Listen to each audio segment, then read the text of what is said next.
ஸ்ரீமாத்ரே நமக.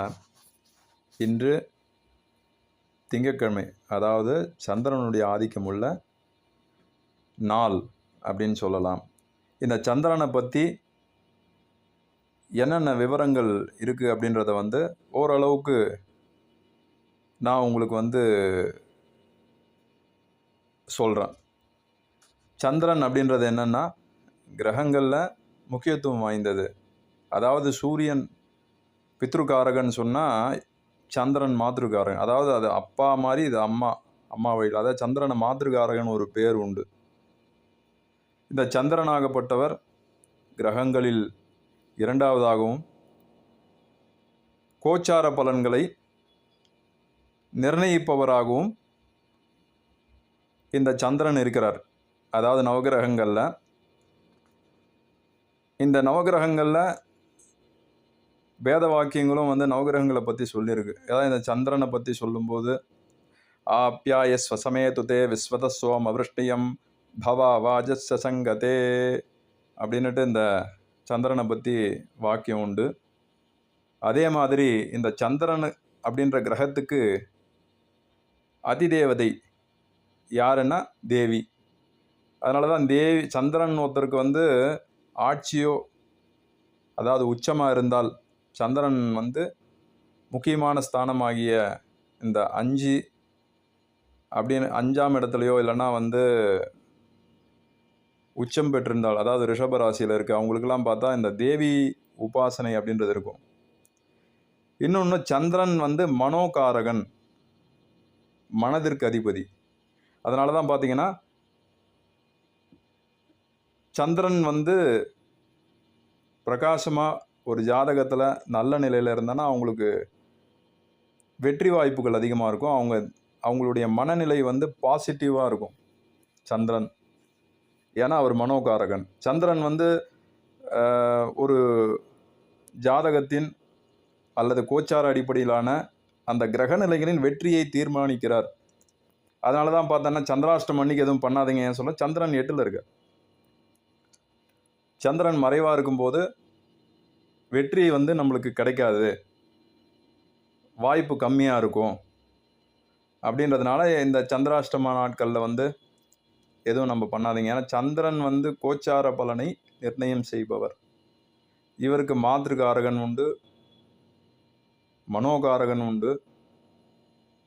இவர் என்ன ஒரு ஜாதகத்தில் சந்திரன் என்னென்ன விஷயங்களை நிர்ணயிப்பார் அப்படின்னு பார்த்தா, பொலிவு அப்படின்னா அந்த வதனத்தை சந்திரனுக்கு ஒப்பா சொல்கிறதெல்லாம் நீங்கள் பார்த்துருப்பீங்க.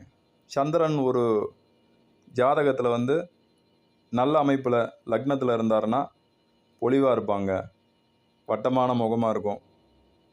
அல்லது அவங்க கலர் நல்ல கலராக இருக்கிற அமைப்பு உண்டு. இல்லைன்னா கூட அவங்களுடைய வதனமானது ஒரு வசீகரிக்கக்கூடிய ஒரு முகமாக, சந்திரன் எப்படி நம்ம பார்த்துட்டே இருக்குமோ அதே மாதிரி அந்த வசீகரிக்கும் ஆற்றல் அவங்கக்கிட்ட இருக்கும். இது சந்திரனுடைய ஆதிக்கம் பெற்றவருடைய பொதுவான விஷயம். இன்னொன்று, அவங்களுடைய எண்ணம் பாசிட்டிவாக இருக்கும். அவங்க துலங்குவதுக்கு எல்லாமே வெற்றியாகவே முடியக்கூடிய வாய்ப்பு சந்திரன் வழங்குவார். ஆனால் இந்த சந்திரனாகப்பட்டவர் ஒரு ஜாதகத்தில்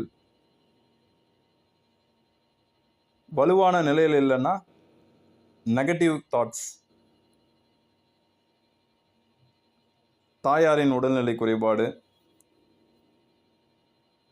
எவ்வளோ நல்ல ஒரு ட்ரெஸ் பண்ணாலும் பொலிவின்மை, இதெல்லாம் அந்த சந்திரன் ஆகப்பட்டவர் மறைவு பெற்றாலோ இல்லது ஜாதகத்தில் சந்திரன் தேய்பிரை சந்திரன், ஒரு சில இடங்கள் காரகத்துவம் பெற்ற வளர்பிறை சந்திரன் சுபர் அப்படின்னு சொல்லியிருக்கு. தேய்பிரை சந்திரன் சுபர் அல்ல அப்படின்றது அந்த ஜோதிட ரீதியான கூறப்படும் ஒரு கருத்து. இப்போ இந்த சந்திரன் அப்படின்னு சொல்லும்போது உங்களுக்கு ஒரு கருத்தை பதிவு பண்ண, விதியை மதியால் வெல்லலாம் அப்படின்னு ஒரு பழமொழி உண்டு. மதி அப்படின்றது அறிவு அப்படின்னு ஒரு பொருள் படும் இல்லையா? மதினா சந்திரன் ஒரு பொருள் படும். இங்கே ஒரு ஒற்றுமையை சொல்கிறேன். அறிவு அப்படின்னு சொல்லி அந்த மனசு புத்தி எல்லாமே இது பண்ணுறது பார்த்தா அறிவை வேலை செய்ய வைக்கிறதுக்கும் அந்த மனசினுடைய பாசிட்டிவிட்டி வேணும். அப்போ அதை கொடுக்குறவர் தான் இந்த சந்திர பகவான். இன்னொன்று மதி அப்படின்னு விதி மதியால் வெல்லடான்னா சரியான மதி நல்ல இடத்துல இருக்கா மாதிரியும் நல்ல நாட்களில் ஒரு செயலை துவங்கும் போதும் அது வந்து வெற்றிக்கான வாய்ப்பை நம்மளுக்கு கொடுக்கும். அப்படின்றதுனால தான் விதியை மதியால் வெல்லலாம்னு ஒரு பழமொழி சொல்கிறாங்க. அதுக்கு இதுதான் அர்த்தம். என்னென்னா மதியால் அப்படின்னு சொல்லும்போது சந்திரன் நல்ல இடத்துல இருக்கிற நாளான ஒரு சில நாட்களில் வந்து ஒரு காரியங்களை துவங்கும் போது அது வெற்றி அடையும். அதனால தான் பெரியவங்க நல்ல நாள் பார்த்து ஆரம்பிங்க அப்படின்னு ஒரு அறிவுரையை நம்மளுக்கு சொல்லுவாங்க. இப்போ இந்த சந்திரன் நம்மளுக்கு அனுகூலமாக ஜாதகத்தில் இல்லைன்னா என்னென்ன இடர்பாடுகள் வரும்னு சொன்னேன். நெகட்டிவ் தாட்ஸ், மனசு வந்து இப்போ சில பேருக்கு திறமை இருக்கும், அதை வெளிக்காட்ட முடியாமல் வெளிக்காட்டுற தன்மை அவங்கக்கிட்ட இருக்காது. இவர் நோய் அப்படின்னு சொல்லும்போது என்னென்ன காரகத்துவத்தில் வரும் அப்படின்னு பார்த்தா இவருடைய காரகத்தில் வர நோய் பார்த்தா மனநோய். ரொம்ப சந்திரன் இதுவாக இருந்தன்னா அவங்களுக்கு மனநோய். ஸ்கின் டிசீஸ்ன்னு சொல்லுவாங்க. ஸ்கின் அதாவது பொலிவை கொடுக்குறவர் சந்திரன் இல்லையா, அந்த பொலிவை இழக்கும். ஸ்கின் டிசீஸ் வரும். மனசு வந்து நெகட்டிவாக இருக்கும், மனநிலை பாதிக்கப்படுறது. இன்னொன்று சந்திரன் வந்து ஒளிக்கதிபதி, இடது கண் வந்து சந்திரனை குறிக்கும். ஒருவருடைய உடலில் இடது கண் சந்திரனை குறிக்கும். சந்திரன் வந்து அந்த மாதிரி வலுவில்லாமல் 2ஆம் இடத்துலையோ தீய கிரகங்கள் சேர்க்கையோ இருந்தால் அந்த ஒளி இழக்கும் கண். கேட்ராக்ட் ஆப்ரேஷன் பண்ணுற மாதிரி இருக்கும், இல்லைனா பவர் அதிகமாக இருக்கும். இதெல்லாம் வந்து இப்போ நம்ம விஞ்ஞானத்திலே பார்க்கலாம். கண்ணுடைய அந்த பவர் இதெல்லாம் வந்து கண்ணாடியில் இது பண்ணும்போது அது தெரியும். அந்த ஒளியை கொடுக்கக்கூடியவரும் சந்திரன் தான். சரி, இவ்வளோ சொல்கிறோம் நம்ம. அப்போ இந்த சந்திரனுடைய காரகத்துவம் நம்மளுக்கு சாதகமாக இல்லைன்னா நம்ம என்ன பண்ணணும் அப்படின்றது இப்போ சொல்கிறேன். சந்திரனுடைய காரகத்துவம் நம்மளுக்கு சாதகமாக இல்லாத அமைப்பில் இருந்தாலும் தெய்வ வழிபாடு எல்லாவற்றையும் மாற்றக்கூடியது, அதனுடைய தாக்கத்தை குறைக்கக்கூடியது.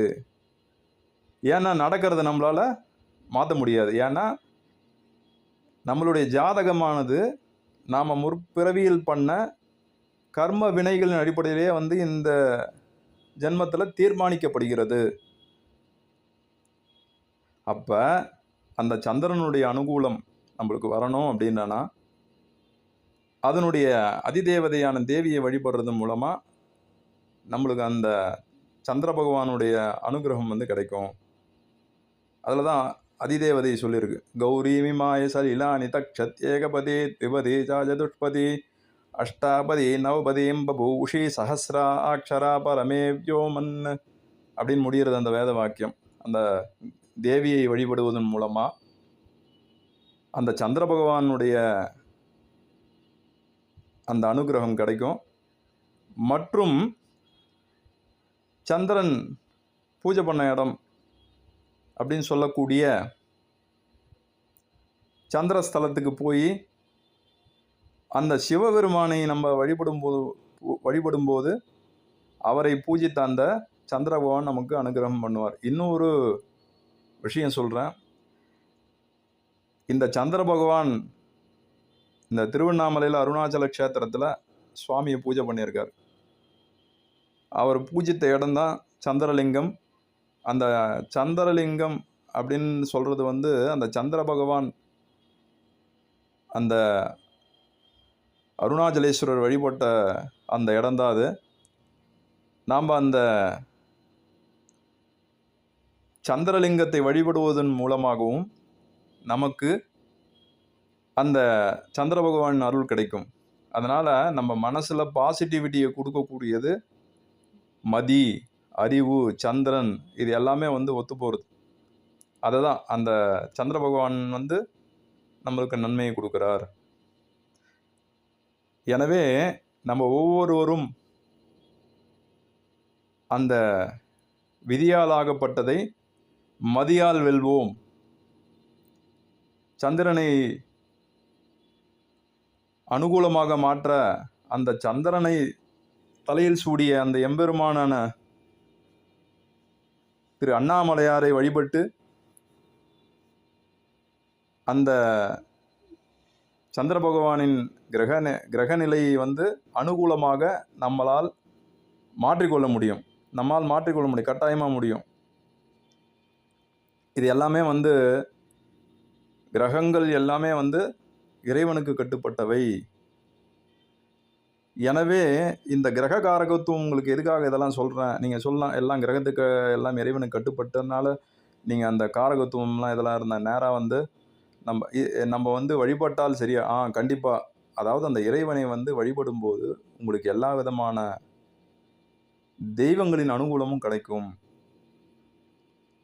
அந்த இறைவனாகப்பட்டவர் இந்த கிரகங்களை படைச்சதே உலக இயக்கத்துக்காக தான்.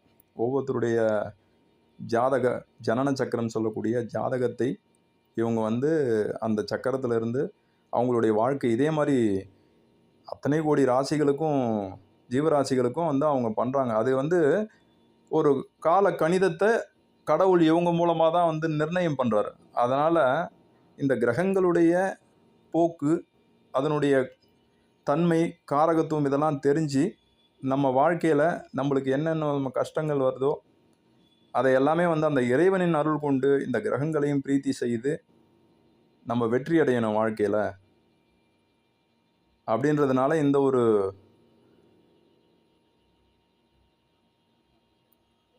கருத்தை இங்கே பதிவு பண்ணுறேன். எனவே அனைவரும் அந்த சந்திர பகவானின் அருளால், மனோகாரகனின் அருளால், வெற்றியை தீர்மானிக்கும் அந்த கிரகத்தின் அருளால் நேர்மறை எண்ணங்களாக நம் மனசில் வச்சு செயல்படுங்க. இறைவனை வழிபடுங்கள். எல்லாம் வெற்றியை கொடுக்கும் என்று கூறிக்கொள்கிறேன். ஸ்ரீமாத்ரே நமக.